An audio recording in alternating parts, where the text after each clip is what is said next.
I don't want to say what I'm about to say. I really don't. I can't believe I'm going to do this. I'm going to need a shower. It sounds so good. No.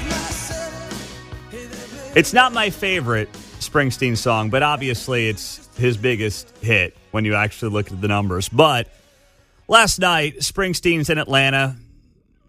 Kamala's down there. Obama's down there. They got all the big hitters, the big swinging Ds. They break them out here 11 days before the election. And Springsteen gets up there on stage. And I'm thinking to myself, Bruce, what are you doing? Your music is great. I'm a huge fan. But this is not the spot for you. This is not the moment for you. Nobody is there and voting in Atlanta because of Bruce Springsteen. And then you get up there on the stage last night and you start singing. And listen, Bruce has never been the guy who's got the best pipes in the world. He's got that raspy voice. He's a great songwriter who just happens to be able to play great guitar. His singing, his voice is unique, but it's Bob Dylan-esque where he's not going to be the guy that wins American Idol. It's never who he's been. But an incredibly gifted songwriter, an incredibly gifted guitar player, and the voice is unique enough that he makes it all work. But he gets up there last night outside of Atlanta, Obama, Kamala, the whole gang, and he plays Dancing in the Dark. Now, he's just got an acoustic set, obviously. The whole band's not there. He's endorsing Kamala Harris. He's doing this on his own time, so obviously he's got to do it acoustic. And he's 75 years old now. Now, I saw him 2 years ago here at T-Mobile. Sounded good with the whole band. Maybe a little more rehearsed, obviously, when you're going on tour and you're at that age where you probably need a little more of a warm-up than you did 30, 40 years ago. Heck, even 10 years ago. But this last night just did not sound good. And I love you, Bruce, but I got to call it straight. Be carving you up all right. Say you gotta stay hungry. Uh-oh. Uh-oh. Well, I'm just about starving tonight. Oh, no. I'm dying for some action. Oh, jeez. Oh, no. I'm sick of sitting around here trying to write this book. I need a love reaction. I'm trying to help you, buddy. Come on now, baby, give me just one look. You can't start a fire. Oh, no! Sitting around crying over a broken heart. This gun's for hire. Even if we're just dancing in the dark. Oh! Can't start a fire. Oh, no. Worrying about your little world falling apart. This gun's for hire. Even if we're just dancing in the dark. Oh, boy. Okay, that's enough. All right. That was not good. If I was Simon Cowell on American Idol and that guy showed up, I'd say that was the worst Bruce Springsteen impression I've ever heard. The problem is, it was Bruce Springsteen. That's the problem.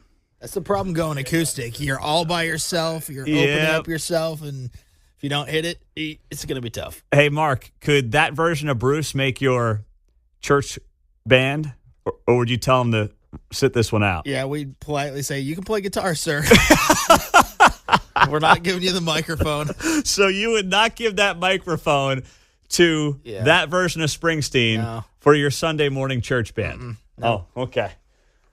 So you take yourself. Do you ever lead sing there, Mark, or no? Occasionally, they'll give me the lead. All right. Good for you. Jim's in Blue Springs. What's up, Jim? You're on KCMO. Hey, I heard that. It sounded to me like I was at a karaoke bar last weekend on vacation. Somebody's trying to Adam Sandler impersonation. Yeah, or it sounds like the karaoke bar where the guy just did 10 Tito's and soda and, you know, he doesn't know what he sounds like. He thinks he sounds like Bruce, but he actually sounds like that guy. Sounds like he's going to fall off the stool. Thank you very much. Oh, my gosh. The text line, Pete, Bruce sounds like my Raiders playing football this season. Okay, that's that's not bad. Listen, I am obviously a massive fan of the guy and his music. I don't want to be saying this, but man, it does sound like a bad karaoke night. Sounds like your drunk uncle stepping up there after half a dozen pops being like, I got this. Give me Dancing in the Dark.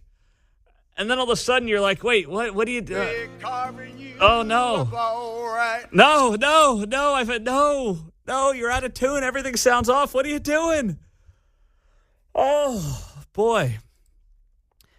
This was just sent on the text line, and I'm glad somebody shared it because I was also going to tie this in here briefly.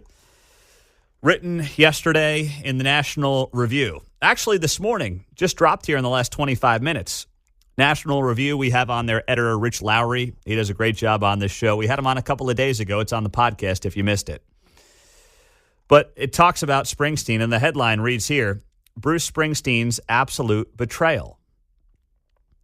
And I won't read you the whole piece, but it just goes on the note.